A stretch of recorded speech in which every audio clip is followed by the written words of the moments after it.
বাৰীতে বগৰী ৰুবয়ে। যেতিয়া সন্তানটো প্ৰচণ্ড জ্বৰত শৰীৰটো উত্তপ্ত হৈ যায় আৰু মাকে বুকুৰ লৈ শিশুটিৰ পৰা সমস্ত তাপ যেন নিজৰ শৰীৰলৈ টানি টানি আনি শিশুটিক আৰাম দিব। আৰু সেই শিশুটি যিদিনাখন ডাঙৰ হ'ব আৰু বৃদ্ধ মাতৃয়ে যেতিয়া কাষৰ বিচনাখনত কেকাই কেকাই শুই থাকিব, তেতিয়া বোৱাৰীয়েকে গৈ পেলাই ধমকি দিব, বোলে অকণ মনে মনে থাকচোন, আমাকো শুবলৈ দে বুলি। আৰু সন্তানটো সেইখিনি সময় মৌন হৈ থাকিব, কাৰণ তেওঁলোকৰ টোপনি লছ কৰিছে তেওঁলোকৰ বৃদ্ধ মাকে। আয়ো, এদিন মোৰ জ্বৰ উঠোতে তুমি মোক বুকুৰ মাজত কুৰুকি কুৰুকি লৈছিলা। আহা আই, আজি মই এবাৰ বুকুৰ মাজত লওঁ।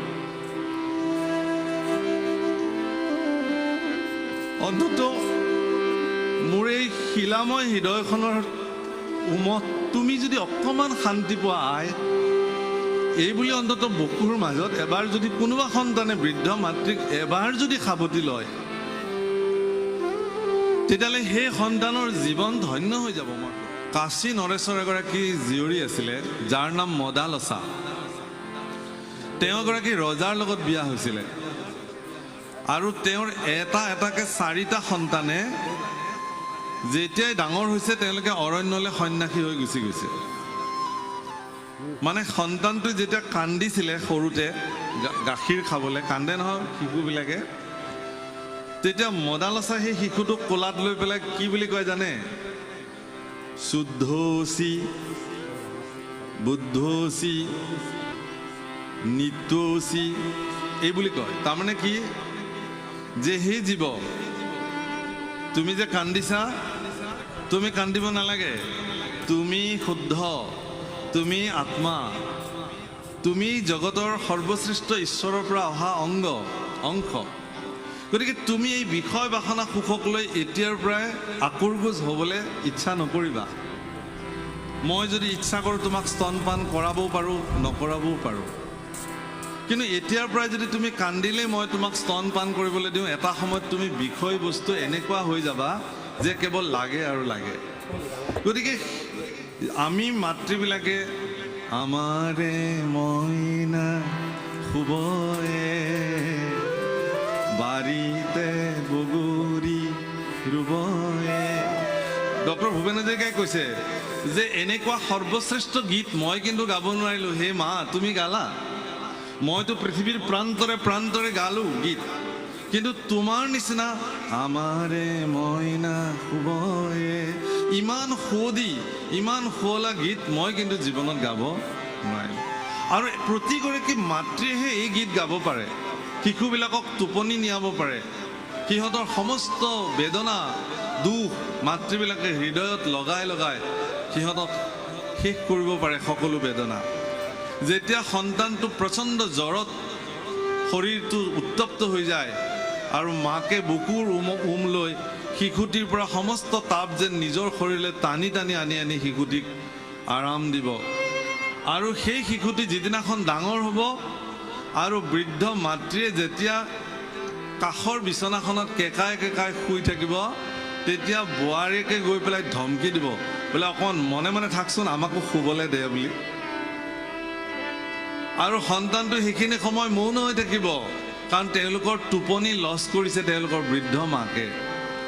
কিন্তু যদি কোনোবা শিশুক আধ্যাত্মিক জ্ঞানেৰে যদি পৰিশীলিত কৰোৱা হয়, তেওঁক যদি শিকোৱা হয় যে তোমাৰ মাতৃগৰাকী তোমাৰ জীৱনৰ পৰম সত্য, 10 মাহ 10 দিন গৰ্ভ ধাৰণ কৰি এখন জীৱন মৰণ যুঁজৰ লগত যুঁজি তোমাক জন্ম দিছে, নিজৰ শৰীৰৰ স্তনপান কৰাই তোমাক ডাঙৰ দীঘল কৰিছে, মানুহ কৰিছে, জীৱনৰ এটা তত্ত্বক তোমাক মাতৃয়ে শিকাইছে। গতিকে সেই মাতৃ আজি শৰীৰৰ যন্ত্ৰণাত কেকাই আছে। গতিকে যদি সৎ সন্তান হয়, তেতিয়াহ'লে তেওঁ কি কৰিব? আয়ো, এদিন মোৰ জ্বৰ উঠোতে তুমি মোক বুকুৰ মাজত কুৰুকি কুৰুকি লৈছিলা। আহা আই, আজি মই এবাৰ বুকুৰ মাজত লওঁ। অন্তত মোৰ এই শিলাময় হৃদয়খনৰ উমত তুমি যদি অকণমান শান্তি পোৱা আই, এই বুলি অন্তত বুকুৰ মাজত এবাৰ যদি কোনোবা সন্তানে বৃদ্ধ মাতৃক এবাৰ যদি সাৱটি লয়, তেতিয়াহ'লে সেই সন্তানৰ জীৱন ধন্য হৈ যাব। মই কওঁ, কিন্তু তাকে নকৰি কি হ'ল, সৌ যোৰহাটৰ আপোনালোকে দেখিলে অলপতে, গুৱাহাটীত মাকে মৰি বিচনাখনতে নৰকংকাল হৈ বিচনাতে গেলি পচি গ'ল। কাষতে থকা সন্তানে গমেই নাপালে যে মাক তাতে মৰি থাকিলে। ধিক্কাৰ এই শিক্ষা ব্যৱস্থা। তেওঁলোক হেনো বাহিৰত থাকে ইঞ্জিনিয়াৰ, তেওঁলোক হেনো ডাঙৰ উচ্চ শিক্ষিত। মই এনেকুৱা উচ্চ শিক্ষিত লোকসকলক মই আচলতে তেওঁলোকৰ এই শিক্ষাৰ কোনো মূল্য নাই বুলি মই আজিৰ তাৰিখত ভাবোঁ। সেইকাৰণে হে প্ৰভুসকল, মই আপোনালোকক কৰজোৰে প্ৰাৰ্থনা কৰিছোঁ, আপোনালোকৰ সন্তানবিলাকক আপোনালোক মদালচাৰ নিচিনা মাতৃ হৈ শিশুকালৰ পৰাই সিহঁতক আধ্যাত্মিক জ্ঞানেৰে পৰিশীলিত কৰিবৰ কাৰণে যত্ন কৰক। হে বাছা, তুমি জীৱ, তুমি স্বতন্ত্ৰ, তুমি পৰম পুৰুষৰ পৰা আহিছা। এই বিষয় জগতখনত তুমি ফচি থাকিব নালাগে, মজি থাকিব নালাগে। আৰু সেইকাৰণে মদালচাৰ প্ৰতিগৰাকী সন্তান সন্ন্যাস হৈ গুচি গ'ল অৰণ্যলৈ। এদিন ৰজাই পত্নীক সুধিলে যে হে মহাৰাণী, তুমি জন্ম দিয়া প্ৰতিটো সন্তানেই দেখোন অৰণ্যলৈ গুচি গ'ল, এতিয়া আমাৰ ৰাজকাৰ্য কোনে চম্ভালিব? তেতিয়া মদালচাই কৈছে, হে মহাৰাজ, যদি আপোনাৰ এনেকুৱাই ভাৱনা আছিল মোক আগতেই ক'ব লাগিছিল। মোৰ কিন্তু এনেকুৱা ভাৱনা নাই যে এই বিশাল সাম্ৰাজ্যৰ অধিকাৰী হৈ বিষয় বাসনা সুখত মোৰ সন্তান মজি থাকিব। এনেকুৱা বাঞ্ছা মই কৰা নাই। মই এনেকুৱা বাঞ্ছা কৰিছোঁ যে মোৰ গৰ্ভত জন্ম হোৱা সন্তানটোৱে ইয়াৰ পিছত যাতে আৰু দ্বিতীয় কোনো মাতৃৰ গৰ্ভত যাতে জন্ম হ'ব লগা নহয়। মোৰ এয়া সংকল্প। আৰু এগৰাকী মাতৃৰ পুনৰূপী জননম, পুনৰূপী মৰণম, পুনৰূপী জননী যথৰে চয়নম, এই ব্যৱস্থাটোক মহাপুৰুষ শ্ৰীমন্ত শংকৰদেৱ গুৰুজনাই নস্যাৎ কৰি থৈ গৈছে।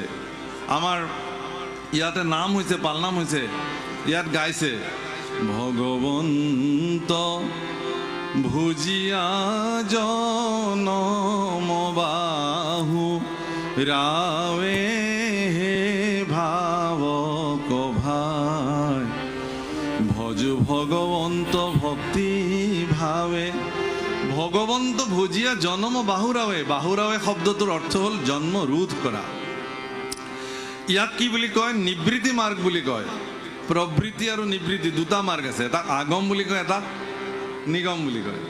মহাপুৰুষ শংকৰদেৱ গুৰুজনাই, মহাপুৰুষ মাধৱদেৱ গুৰুজনাই, শ্ৰীমদ দামোদৰদেৱ গুৰুজনাই, শ্ৰীমদ হৰিদেৱ গুৰুজনাই, এই পৰম পুৰুষসকলে কিন্তু আমাক নিবৃত্তি মাৰ্গটো দেখুৱাই থৈ গৈছে, যাতে আমি এই জন্ম পাৰ হৈ গ'লে আৰু যাতে 84 লক্ষ নৰক যোনি আৰু যাতে আমি পৰিভ্ৰমণ কৰিবলগীয়া নহয়। আৰু ইয়াত সেইকাৰণে ভাগৱতৰ আজি তাৎপৰ্য উলিয়াইছোঁ মই এইকাৰণেই যে আপোনালোকে ইয়াতে 4 দিন পালনাম গালে।